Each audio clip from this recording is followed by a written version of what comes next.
প্যারা হাজরিন, আমার এলাকাবাসী, আমি কিছু কথা আপনাদের তুলে ধরছি বাস্তব বর্তমান দিনে যেটা ঘটে চলেছে সেখান থেকে। নবী করিম সাল্লাল্লাহু আলাইহি ওয়াসাল্লাম কে আমাদের, যাকে আমাদের কাছ থেকে দূরে সরিয়ে দিতে চাইছে কিছু অশুভ শক্তি, কিছু শয়তানি শক্তি। এদের প্ররোচনায় পা দিলে আমাদের কি ক্ষতি হতে পারে? এ নবী কোন নবী? শুধু তারা বক্তৃতার মাধ্যমে নয়, আমার ব্যাগটা একটু দেবেন, তারা যে কিতাবগুলো লিখেছে আপনারা ভাবতে পারবেন না। আমি এটা শুধু একটু আপনাদের উদাহরণ স্বরূপ দেখাই, যেহেতু আপনারা আমার এলাকাবাসী। আমাদের এলাকায় ব্যাপকভাবে কিছু কিতাব ফ্রি দেওয়া হচ্ছে, ফ্রি। এক সময় কাদিয়ানিরা ফ্রি দিত, আমাকে দিয়েছিল। এক সময় গাড়িতে করে ইসকন কোম্পানি, তারা আমেরিকান খ্রিস্টানরা বিনা পয়সায় 1 টাকায় 2 টাকায় আমাদের জীবন্তীতে দাঁড়িয়ে বই দিত। আমি সংগ্রহ করে পড়ে সতর্ক করেছি। ইহুদিরা দেয়, খ্রিস্টানরা দিত, কাদিয়ানিরা দিত, শিয়ারা দেয়। কিন্তু এই সুন্নি মুসলমান এরা কোনোদিন নবীর বিরুদ্ধে কথা লিখে মার্কেটে ছড়ায়নি, কিন্তু এখন এটা শুরু হয়েছে।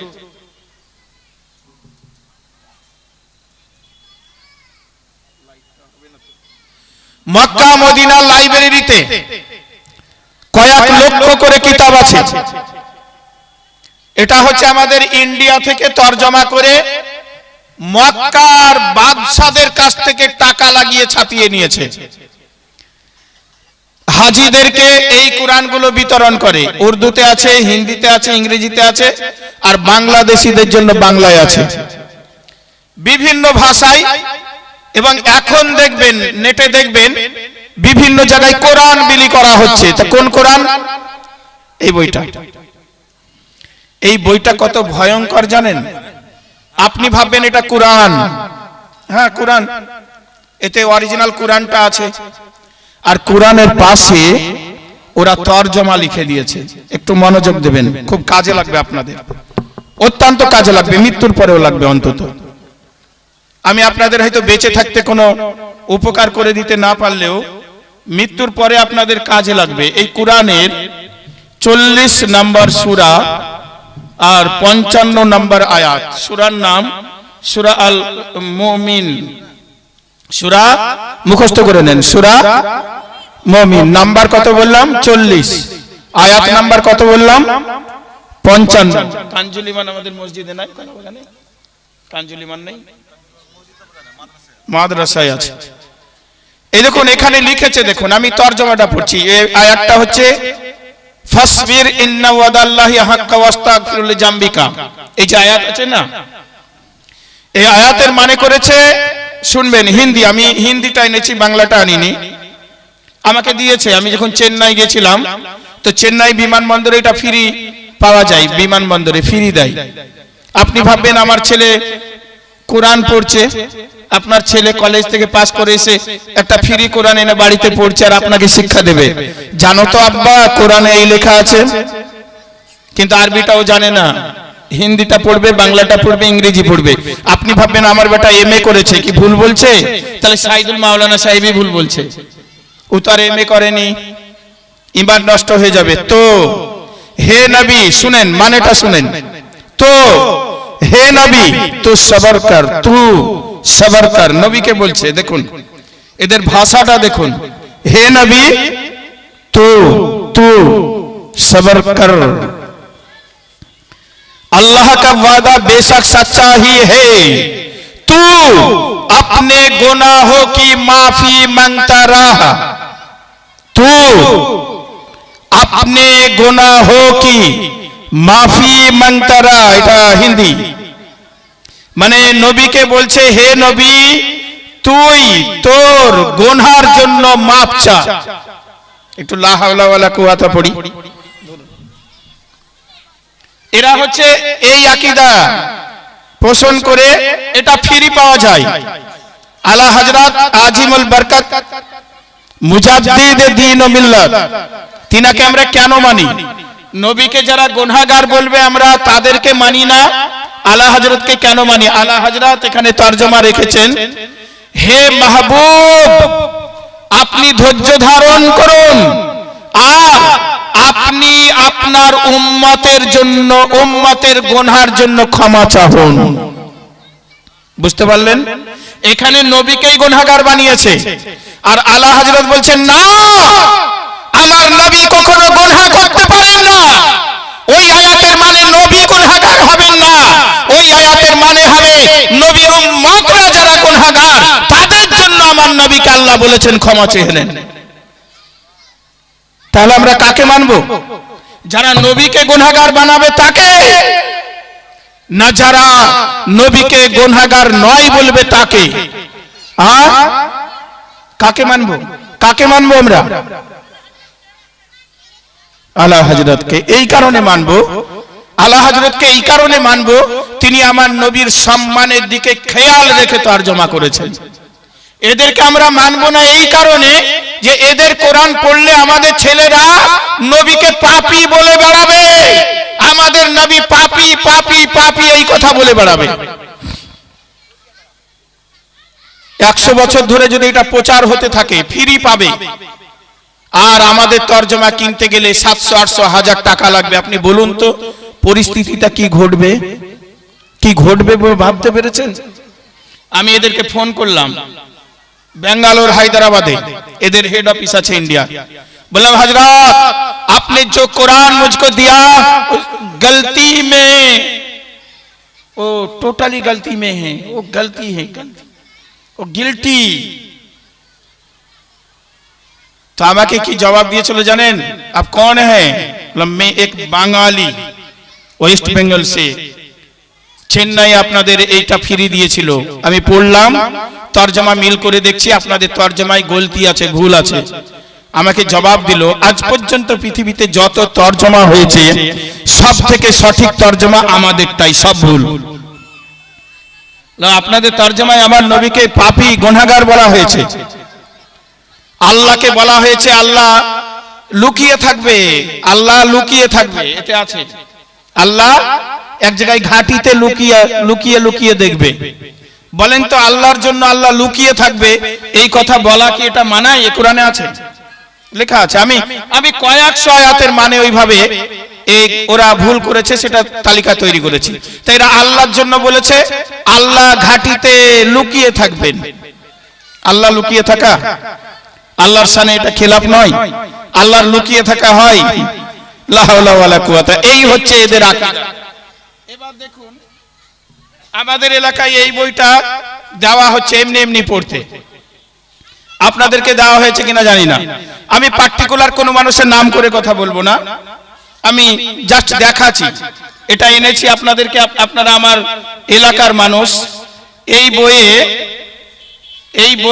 1330টা প্রশ্নের উত্তর দেওয়া আছে, বাংলাদেশ থেকে লিখেছে 6 জন মিলে একটা এই বইটাকে লিখেছে, তারা প্রকাশ করেছে। বই প্রকাশ করে কেন? বইয়ের কথা মানুষ কিনবে, পড়বে, আর সেটা মানবে, তাই তো নাকি? তাহলে আমি এই বইটার কথা যদি বলি, তা যাদের বই তাদের রাগ না করাই উচিত, বরং আমার উপরে খুশি হওয়া উচিত যে আমার লেখা বই, আমাদের লোকদের লেখা বই প্রচার করছে ওরা, খুশি হওয়া উচিত। তো 92 নাম্বার এই বইয়ের 92 নাম্বার প্রশ্ন, এখানে প্রশ্ন আছে আর উত্তর আছে। এরা নিজেরাই প্রশ্ন তৈরি করে মনের মতন, আর নিজেদের মনের মতন উত্তর দেয়, আর মনের মতো টিকা তৈরি করে বলে দেয় অমুক জায়গায় আছে কোরআন আর হাদিসে। এই কোরআন আর হাদিস যখন মিল করবেন তখন দেখবেন আর মিলছে না। আমি মিলিয়ে মিলিয়ে দেখেছি। লিখছে রাসূলুল্লাহ, দেখুন এদের শত্রুতাটা কোথায়। আমাকে যদি গাল দেয়, আপনাকে গাল দেয়, ভালো কথা। এদের জায়গাটা কোথায় দেখুন, আঘাতটা কোথায়? নবীর নামের কলেমাতে। এবার দেখুন কোথায়। 92 নাম্বার প্রশ্ন, রাসূলুল্লাহ সাল্লাল্লাহু আলাইহি সাল্লামের পিতামাতা জান্নাতি নাকি জাহান্নামী? আপনাদের কোনোদিন প্রশ্ন ছিল? ছিল না, এরা নিজেরাই তৈরি করেছে বসে বসে ঠান্ডা ঘরে। তিনি তাদের জন্য কোনো সুপারিশ করতে পারবেন? দেখুন, নবী কি পিতামাতার জন্য সুপারিশ করতে পারবেন? এবং নবীর পিতামাতা মানে আপনার আমার পিতামাতার জন্য বলেনি এখানে। আমার মনে হয় এই লেখকটার উচিত ছিল তার নিজের বাপ মা জান্নাতি না জাহান্নামী এইটা নিয়ে গবেষণা করা। সে সেটাকে ছেড়ে দিয়ে ও আমার নবীর পিতামাতাকে নিয়ে গবেষণা শুরু করেছে। আর কি শুরু করেছে? নবী সুপারিশ করতে পারবে না পারবে না এই নিয়ে গবেষণা শুরু করেছে। লা হাওলা ওয়ালা কুওয়াতা। এদের গবেষণাটা কোথায় দেখুন, আহলে সুন্নাত ওয়াল জামাতের গবেষণা সব সময় আমার নবীর মর্যাদা কোন কোন জায়গায় আল্লাহ বেশি বেশি বৃদ্ধি করেছেন, ওয়া রাফা'না লাকা যিকরা। আর এদের গবেষণা, এদের লিখনি, এদের বক্তব্য শুধু নবী কোথায় ছোট ছিল এটা নিয়ে, কি করতে পারবে আর কি পারবে না, কি পারবে না, কি পারেনি, কোথায় ভুল করেছে। তো জবাব দিচ্ছে এ নিজেই জবাব দিচ্ছে। রাসূলুল্লাহ সাল্লাল্লাহু আলাইহি সাল্লামের পিতা ও মাতা উভয়ই জাহান্নামী। এটা বাংলা আছে, কেউ পড়ে নিতে পারেন, আমি নেমে যাব তখন। তিনি তাদের জন্য মানে নবী বাপ মায়ের জন্য সুপারিশ করতে পারবেন না। যদি বলতেন করবে না তাহলে সম্মান রক্ষা হতো। যদি বলেন যে মেহের এখানে বক্তব্য রাখবে না আর মেহের বক্তব্য রাখতে পারবে না, তাহলে সম্মান কোনটাই নষ্ট হবে? কোনটাই নষ্ট হবে? ও বক্তব্য রাখতে পারবে না এটাই নষ্ট হবে। আর যদি বলেন রাখবে না তাহলে সম্মান বাঁচবে, যে বক্তব্য রাখতে জানে। তাই লিখেছে দেখুন, সুপারিশ করতে পারবেন না। নবীর শানে এই রকম কথা বলা এটা হচ্ছে কুফরি কথা। নবী সুপারিশ করতে পারবেন না, তা কে পারবেন? সমস্ত নবীগণ যা পারবেন না কুরআন এবং হাদিস থেকে তা সাবিত হয়েছে, আমার নবী সেই জায়গায় সুপারিশ করতে পারবেন, করবেন। এটাই হচ্ছে ফাইনাল, এটাই চূড়ান্ত, এটাই মুসলিমদের বিশ্বাস এবং এটাই চরম সত্য। আর লিখেছে সুপারিশ করতে পারবেন না। তাহলে এটা হলো একটা লেখকের লেখা। কারা লিখেছে এটা পরে আমার কাছে পার্সোনালি জেনে নেবেন। এটা হচ্ছে তাদের কথা, এটা মৌলবীর কথা। এবার একটু নবীর কথা দেখুন। এটা হচ্ছে তিরমিজি শরীফ হাদিস। এটা বলেই সম্ভবত আমি শেষ করব। ওটা দেখালাম এক মৌলবীর লেখা, আর এটা দেখাচ্ছি আমাদের নবীর কথা।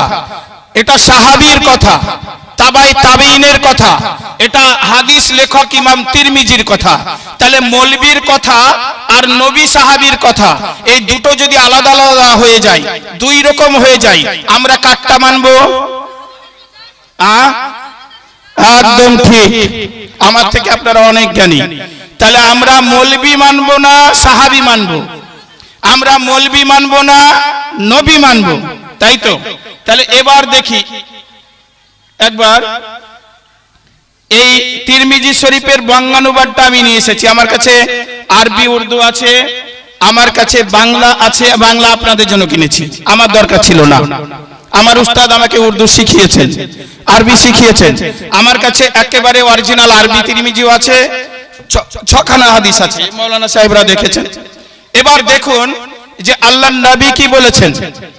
এই রকম কথা নবীর জামানায় কিছু বেয়াদব এক জায়গায় বসে বসে আমার নবীকে বলেছিল যে আমাদের এলাকায় বলে না গোবরে পুষ্প হয়েছে, বলে না গোবরে পুষ্প।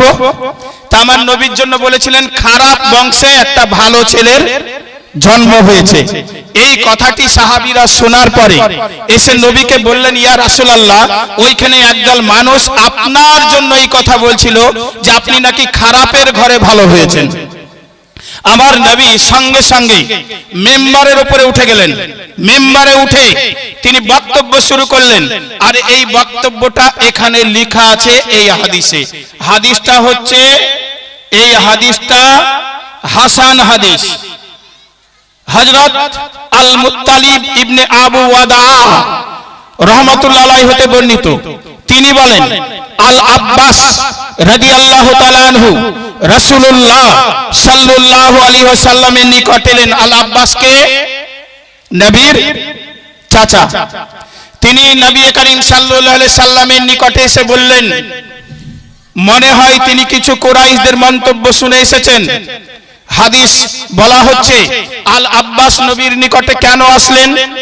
যে নবীর বংশের বিরুদ্ধে কিছু কথা শুনেছে যা তার ভালো লাগেনি।